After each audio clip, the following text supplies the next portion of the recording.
আজকে একটা মাছের ডিম দিয়ে আমের টকের রেসিপি দেখাবো। তো একদম টাটকা মাছের ডিমটা নিয়ে এসেছে। ডিমটা দেখি তোমরা বুঝতে পারছো একদম টাটকা মাছের ডিম। তো আজকে পেঁয়াজ লঙ্কা দেবো না, যেহেতু আমের চাটনিতে ডিমটা অ্যাড করব।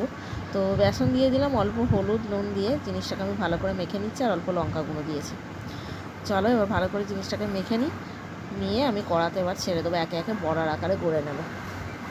তো কড়াতে তেল দিয়ে দিয়েছি, দেখো তেলটা গরম হয়ে গেলেই আমি গ্যাসটা অফ করে দেবো।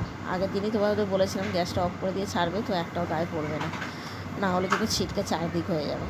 তো চলো একটু একটু করে ব্যাটারটা তুলে নিয়ে আমি গরম তেলের মধ্যে এক এক করে ছেড়ে দিয়ে তোমাদের সাথে শেয়ার করছি। চলো আমি একটা প্রথম দিয়ে দিলাম, গ্যাসের ফ্লেমটা একদমই কমিয়ে দিয়েছি, তোমরা চাইলে অফও করে দিতে পারো। এবার সবগুলো দেওয়া হয়ে যাওয়ার পর গ্যাসটা বাড়িয়ে দেবো, একবার একটু ধরে যাওয়ার পর আবার গ্যাসের ফ্লেমটা কম করে দেবো, ওই কম অনুতেই ডিমটা হবে। তো ডিমটা ভেজে আমি আলাদা জায়গায় তুলে নিয়েছি। এখন দেখো আমটা আমি কিছুটা শুকনো লঙ্কা 2-3টে আর অল্প কালো সর্ষে দিয়ে আমি আমটা ভালো করে ভেজে নিচ্ছি, ফোড়নে দিয়েছি ওইগুলো। আর এখানে মাছের ডিমটা তুলে রেখেছি, তো দিয়ে দেবো 8-9টা বাতাসা।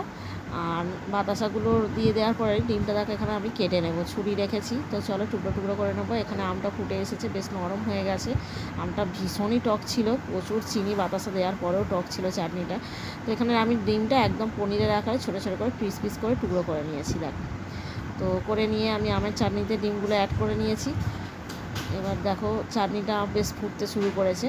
একটু গ্রেভি রাখবো আর একটু ঝোলটা মানে চাটনি তো একটু ঝোলটা রাখলে বেশ ভালো লাগে। তো দেখো এইরকম টাইপের করে আমি নামিয়ে নিয়েছি। তো এই ছিল আজকে আমার মাছের ডিমের টক। ভীষণ ভালো লাগে আম দিয়ে মাছের ডিমের টকটা, তোমরা একবার ট্রাই করতে পারো।